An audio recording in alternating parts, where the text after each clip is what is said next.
What is going on, everyone? Welcome to the Brant Partial Show. So let's talk some college football. So I wanted to start talking about Penn State. And so Penn State head coach James Franklin. James Franklin has had a really nice record at Penn State. He's been a really good coach overall. I think people forget what an excellent job he did turning Vanderbilt around. So here at Penn State, he spent 78-36. He's already enters his 11th season at Penn State, believe it or not. And James Franklin, he's a guy who he has recruited very well. You've seen him bring in Saquon Barkley, Pat Freiermuth, Mike Gesicki, Micah Parsons. They have brought in a lot of talented guys, and the state of Pennsylvania produces a lot of talented players, but you got to give James Franklin credit for the recruiting he's done there. But what are some of the bad? Well, this year, Penn State was not as strong in the trenches as they have been, and I think that's one thing where James Franklin has lacked. They've kind of just become too much of a finesse type of football team. I know a lot of people have made the point. They're kind of become more built to beat Ohio State, and they've kind of drifted away from a lot of the foundational ways you win in the Big Ten football with physicality up front and playing good defense. Now, their defense was still pretty good last year, and they've had high-end level defensive players in the last couple of years and then returning this year that I'm going to get to, but they have not played as high level. They have not been as physical, especially on the defensive line, and have not had as much talent on the defensive line. I mean, you look at P.J. Mustipher, Chop Robinson, Adisa Isaac. Those are Isaac and Robinson return next year. Those are good edge rushers, but those are more of like your true speed rushers. I know Isaac does have a little bit of power to his game, but those are more speed rushers, kind of win around the edge as opposed to hold the point of attack, dominant against the run, can rush with power. So I think that's what Penn State's missing, some of the physicality on the defensive line and just some power and strength and beef on the interior. But they do have some talent returning at linebacker. Abdul Carter is a nice player. Curtis Jacobs. I think the secondary is going to be really strong.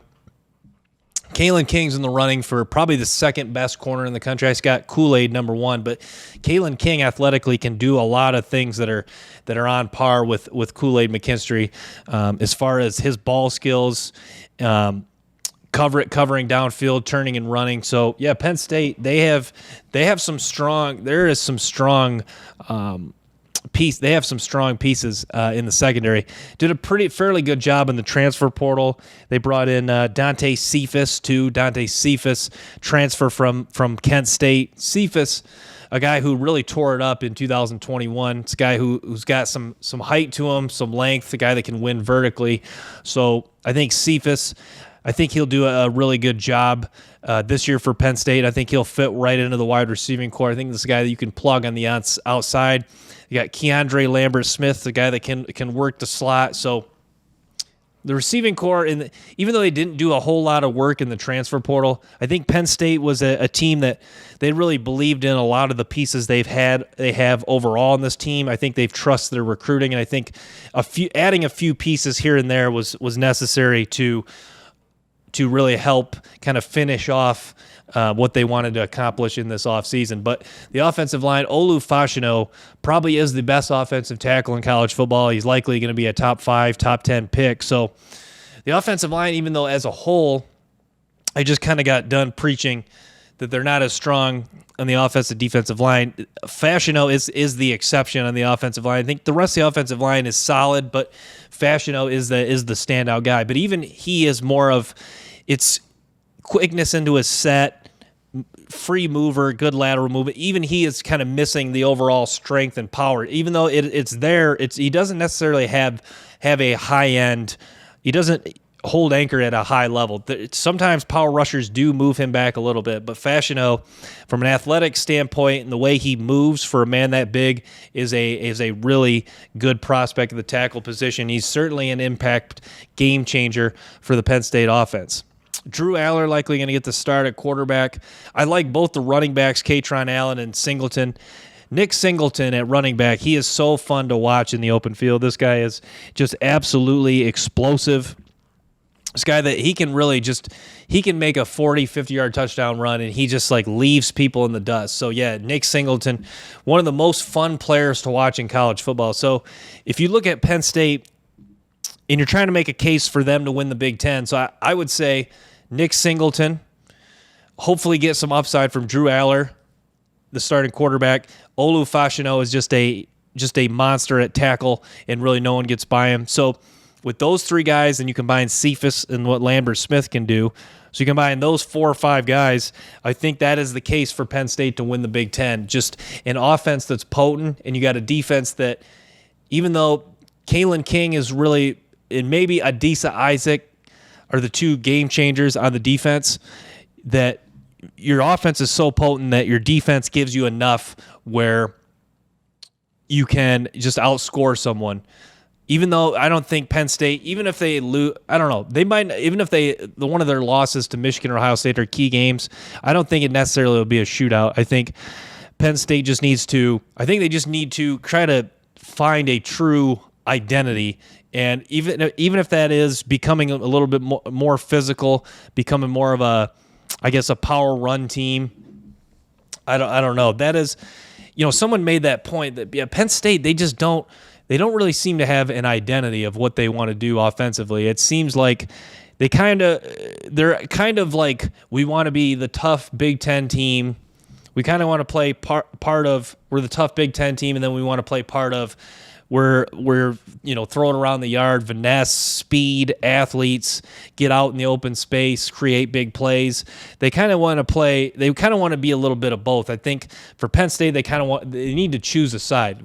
I think just getting back to being, if they want to get back to being a power physical team, I think they need to do a better job recruiting the defense and offensive line. But if they want to be more of the speed finesse team, then I think they're going to need to find some more guys at the wide receiver position and then get another quarterback, kind of like hopefully, and then you hope Drew Aller's that guy, and then you need to find a high level NFL quarterback. I know that's a lot easier said than done, but I think that's what they need to do to accomplish those feats.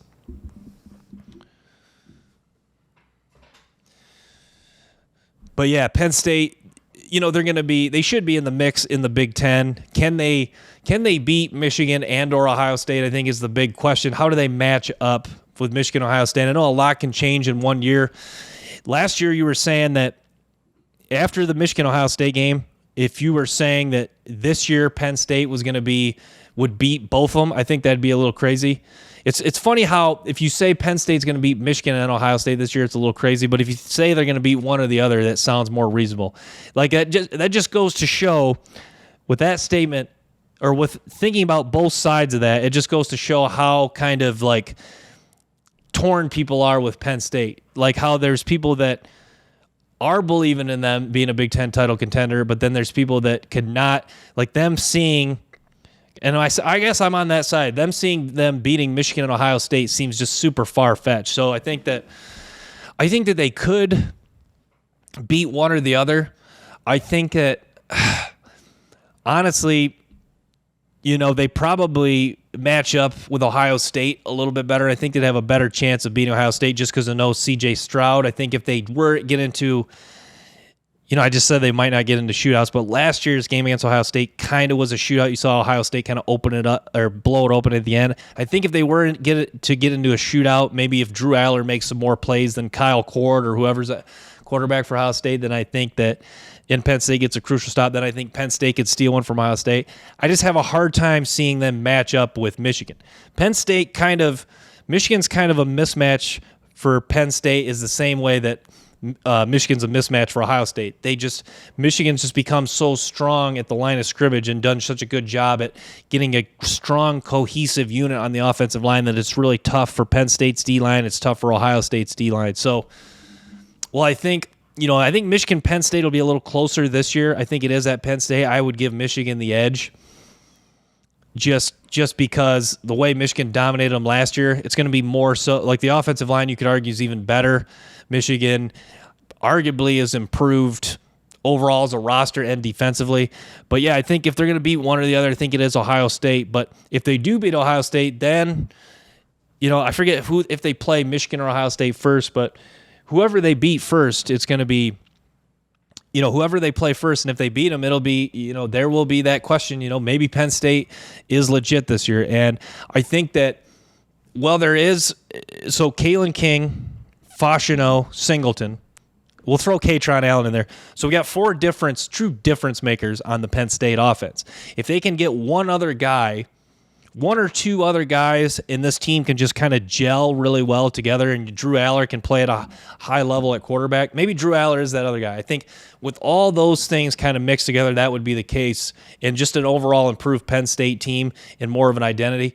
All those ingredients, I think that's what you could have, what would need to be in place for Penn State to win the Big Ten. And then, I'll throw in them beating Michigan or Ohio State first. So, Penn State, there's a lot of things to like about this Penn State team. And I know they are kind of a lot of people's surprise team to win the Big Ten, and I certainly could see it. So, I just wanted to touch on that with Penn State.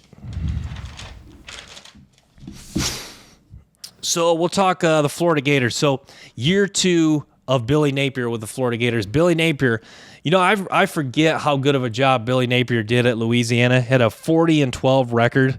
2020, he went 10-1. They had multiple double digits winning seasons. So I think obviously doing well in 2020 is big, but double digit win seasons, even if it is at Louisiana, is just super impressive. And I think that when you look at Florida's recruiting, I think Florida really has a plan in place of what they want to do here. I think this year was almost kind of, I don't want to say a mulligan, but in a way it kind of was, because Billy Napier, I think his vision is this year is going to be kind of more of my team. We're starting to bring in more of my recruits. Graham Mertz has sounded like, whatever your opinion of Graham Mertz is, it sounds like Billy Napier is a believer in Graham Mertz's play. So they bring in Graham Mertz at quarterback. You have some guys that you have some guys that have been on the roster. Princely Umunamane. I'm not sure. Hopefully I didn't butcher his name, but he's a guy that is capable at the edge rusher. Jason Marshall at corner. Ricky Pearsall is a proven receiver. I think he's more of a wide receiver too, but they have Aiden Mizell is a talented wide receiver they're going to bring in. I think he's got a chance to be a strong wide receiver one right away, just a true freshman. This guy has a really good skill set. So I think you're going to have a new quarterback. Graham Mertz has experience, but this offensive line, I think, should still be solid. Pearsall, a proven receiver. I think there's a lot of pieces in place where even if Florida, I think even if this is a 7-8 win team, I think this is a team where you're going to say, wow, that's a pretty solid football team. That is a much improved football team, and they play more consistent, because last year it was kind of a roller coaster 6-6. You watched Florida earlier in the year, and they had the win against Utah, and you're like, wow, that team could be a SEC, or that team could be an East title contender. And then you saw up and down. You saw losses to, I guess they didn't really lose to anyone they should have, but you thought that they were going to steal a couple more wins in games they shouldn't, whether it was against Tennessee or who else, or even Florida State. You thought they were going to probably steal one or two more games that people thought they weren't going to win. But if someone were to tell you last year after that Utah game they were going to go 6-6, I think a lot of people wouldn't have believed you. But Florida, there is pieces in place for them to improve off their record last year and to continue to build in the right direction. But with Florida transfer, the transfers, it didn't seem like it sounds like Billy Napier does a good job of getting a lot of information on these transfers. It doesn't seem like the transfer portal was their main goal really to improve this offense. I think recruiting is where they are going to really build this thing. And their top three guys, so I hit on one of them. Kelby Collins is a talented recruit they bring in, defensive end. Jakeem Jackson, talented corner. So and then Aiden Mizell. So their top three guys are going to bring in, I think, could make an impact right away. I think Florida, that's your hope for Florida, that one of these true freshmen bursts onto the scene. I think Mizell is going to be the guy at wide receiver. He's got an excellent skill set. You would really see him burst out of cuts. He's got legitimate speed. He can really just leave defenders in the dust. He's got good hands, wins vertically consistently. I think that this guy is going to make an impact right away at wide receiver for Florida. I think he'll be a game-changing player for the Gators offense and a nice compliment to Ricky Pearsall and some of the receivers they already have on this team. And I forgot to mention at running back.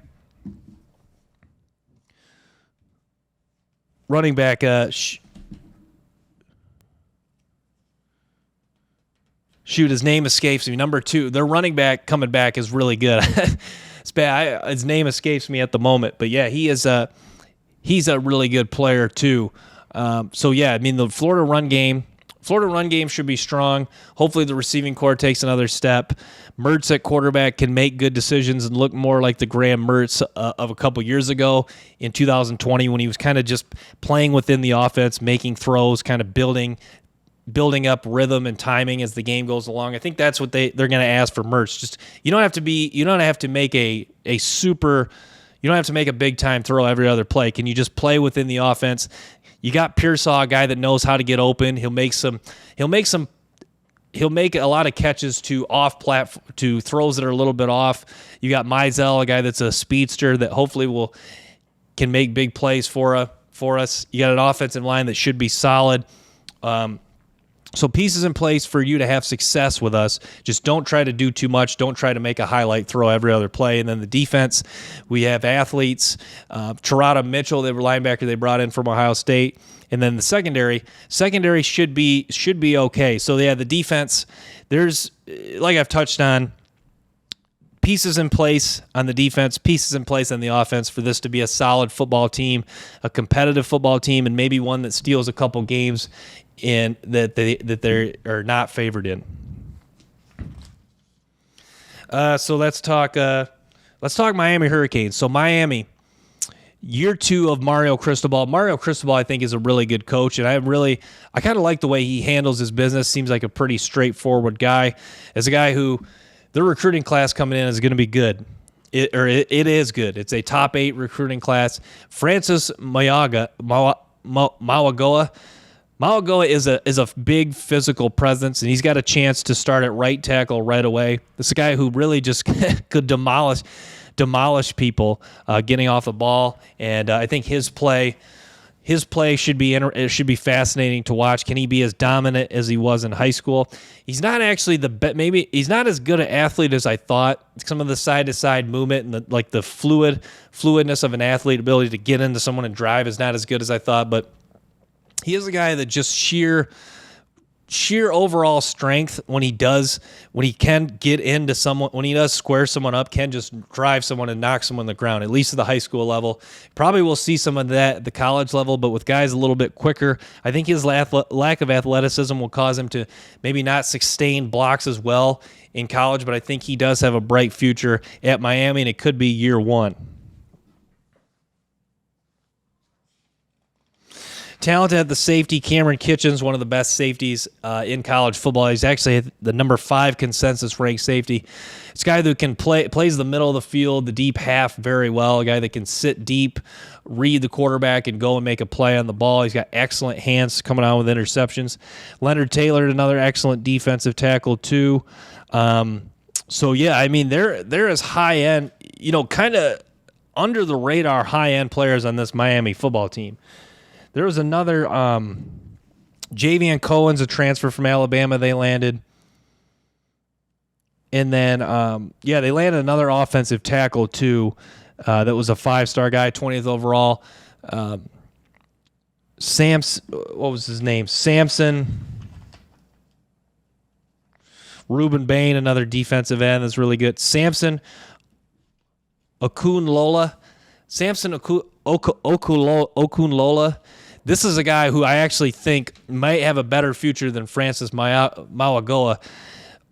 Okunlola, this guy, he's got some serious, he gets off the line of scrimmage quickly and he's run blocking. He's got some serious ability to get into someone and drive them out of the play. And I think that is a real telltale sign of a guy that's going to succeed at the college level. Can you get off the ball, get into someone, and drive them out of the play and keep them under control?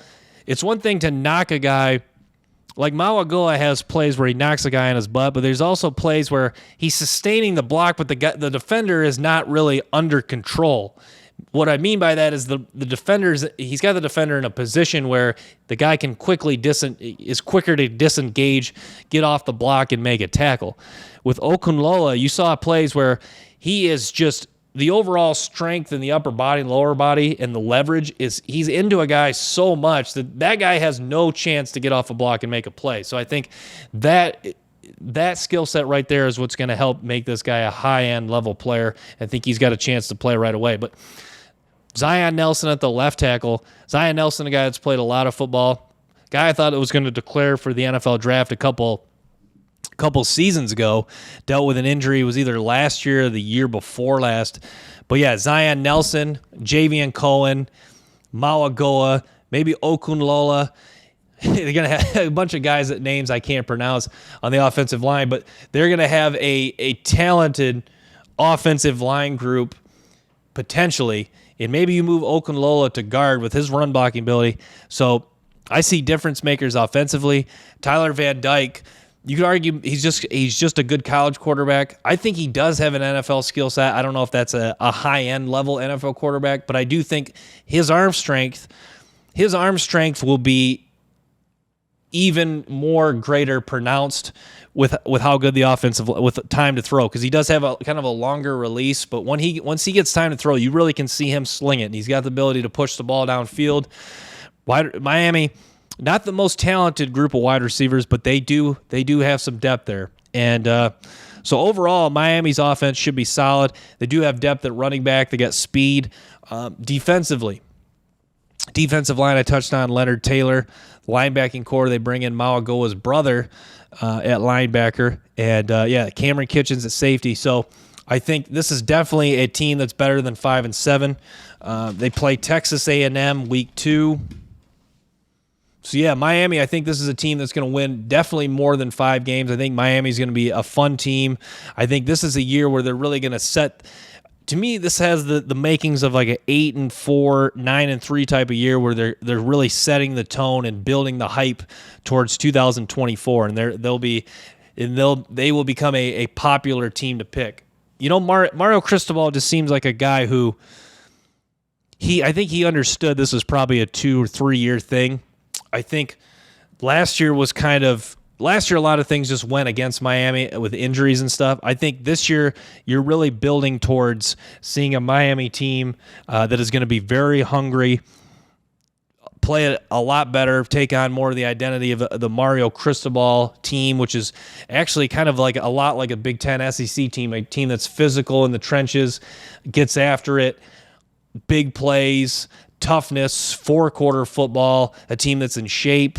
So I think you'll see a lot more of a team that looks like Cristobal's teams at Oregon that resembled, toughness, 4-quarter play, all that stuff I mentioned. I think that's a lot more of what you'll see with Miami this year. But yeah, Tyler Van Dyke, a good quarterback. I think we'll find out a lot about this team week 2 against Texas A&M. I think we'll find a lot out about Texas A&M as well. But Miami is going to be fascinating. And certainly will be tested week 2, September 9th against Texas A&M. So let's talk the Oregon Ducks football. So Dan Lanning, year 2 as the head coach. Dan Lanning, I thought he did a nice job in year 1. I thought getting Bo Nix was a game changer for the Oregon Ducks offense. They do return some talent at wide receiver, Chris Hudson and Troy Franklin. So yeah, Oregon's they're gonna have a good team this year. And the Pac-12, the big question is it all gonna beat itself up? Meaning is there no man left standing with just one loss? Is the conference champion gonna be left standing with one loss? So yeah, Oregon's gonna be a team that's gonna be in the mix in the Pac-12, and I know they're gonna be a popular pick by most to win the Pac-12. So, or I say most, I think there will be a good amount of people that are in favor of Oregon winning the Pac-12. But yeah, quarterback Bo Nix, talent at wide receiver, bring in a transfer running back from Minnesota. I think Oregon, they have in a favorable schedule too. Do play Texas Tech in week 2, but you got to believe they're going to win that game. Portland State early on, so winnable games for Oregon early on. And this is a team you really got to believe that they should go undefeated in non-conference play, and it's going to come down to a couple big matchups. They have Washington. They play at Washington October 14th, home versus USC November 11th. So if they can win both those games, that would be huge for Oregon. But yeah, Oregon last year showed a lot of high end level play, and Oregon, it seems like a program that they have just done a really whoever comes in as coach, it seems like they just tend to sustain that success. It seems like the coaches that failed, whether it's Mark Helfrich, they failed after a couple years because they just could not continue to sustain the success. But you saw Dan Lanning do a really nice job of coming in and kind of mostly picking up where Mario Cristobal had started. Mario Cristobal did not leave the cupboard bare by any means. He did a really good job of recruiting. So Dan Lanning came in, kept things going, moving in the right direction. You could argue he's taken the recruiting maybe to another level. And they put together a few more recruiting classes like he had this year in Oregon. This could be a team that is back to it's them, and it could be them, USC. I know Washington's in the mix, but it could be them, USC, the main two contenders, throwing Washington main 2 or 3 contenders for a long time. So that takes me to, I wanted to talk, Oregon going to be in the mix of the Pac-12, so I wanted to talk Washington once again. Washington is my pick to win the Pac-12, and I think that really, if you look at this team, the wide receiving core is going to be so strong. Jalen McMillan, Rome Odunze, a really, really good receiver. I think he puts a lot of pressure on defenses by the skill set he brings with his size, route running. So Washington is a really talented team this year. Kalen DeBoer, another guy, like I talked about Billy Napier in Florida earlier. Kalen DeBoer is a guy who had a lot of success at a smaller school. It was at Sioux Falls. So to me, those are the coaches that I think are always fun and exciting, guys that had success at smaller schools and then they go to bigger schools. Obviously, it is a transition going from a smaller, what was Sioux Falls? It was like a smaller D1, D2 maybe. It's interesting to see that transition. And Kalen DeBoer, it looks like it's been a fairly smooth transition for him. He's came in, and Washington's been a program that it seems like whoever the new head coach is, with the exception of going back years, it seems like the new head coach is a smoother transition. Usually whoever leaves doesn't always leave the cupboard bare. You saw when Peterson left a couple years ago, Jimmy Lake came in, and there was still a lot of talent on the roster. I know Jimmy Lake struggled after a couple years, but yeah, now with but Jimmy Lake, even when he left, the recruiting was still okay. And now you bring in Kalen DeBoer and Kalen DeVore. It's been pretty smooth sailing so far. And you saw this is a Washington team. I remember watching them against Michigan State this year, and I'm like, man, that team they almost look like an SEC Big Ten team, the way they play at the line of scrimmage, the attitude, the toughness they bring. Now, I thought they almost, not only did they beat Michigan State, I thought they outclassed Michigan State a little bit. And even against Texas, I thought, did they necessarily outclass Texas physically? But I thought they were definitely the better team. I know Texas made it a little close, made the score a little closer. It was 27-20. But I thought in that game, Washington was clearly the superior team. I thought even though Michigan State was a little down, I thought they were clearly the superior team against Michigan State. So the point I'm trying to make is Washington, not only is this a good football team, this looks like a team that is like maybe closing into on par from a physical standpoint in the line of scrimmage to an SEC level team. So now, are they on Georgia, Bama, maybe even LSU's level? As far as that level of play in the trenches, probably not. But are they fairly close to an LSU? Are they fairly close to Alabama? I think so, and I think that more high-level recruiting classes, more hits on the offense and defensive line, more guys like Braylon Trice. It's going to be hard to find more guys like that, but more guys that are game changers in the sense that Braylon Trice is, and I think Washington is going to be a scary program potentially. So, yeah, Braylon Trice, definitely a difference maker defensively. So if you go through the checklist on Washington, it's a good young coach, a guy who's on the up-and-coming, NFL-level quarterback, game changer at defensive end, another talented defensive end in Zion Fatui, and then just talent overall on defense. Like Asa Turner's a nice player in the secondary. So just overall talent of this team, line of scrimmage play, a talented offensive tackle. And they do have a recipe for a team that's going to be not only a Pac-12 title contender. I think this is a team that could get to the playoff and be a team that no one wants to play. Like if, for example, being a Michigan fan, if I had to play, I would not be happy to play this Washington team if I was a Michigan fan, or even though if you're Ohio State. Obviously Georgia. Georgia and Alabama seem to not really fear any opponent. Not that Michigan and Ohio State would fear Washington if they met them in the playoff, but I think it would be an interesting matchup. I think it'd be a matchup where I think a lot of people would pick Michigan or Ohio State, but if Washington won the game, I would not be surprised, and I think a lot of other people that follow college football really closely would not be surprised. So Washington, number one. I'll say this. They are my pick to win the Pac-12, but the question I have is, what is the next step? Is the next step this is a team that can win a game in the playoff, and then building off of that, is this a team that can win the national championship? So those are the two questions I have for Washington. Those are the main questions I have for Washington, because I do believe this is a Pac-12 team. That they are my pick to win the Pac-12 championship this year. So, I'm going to wrap with that. Thanks for tuning into the Brant Parcell Show. Make sure to stay tuned for more episodes and clips from the show.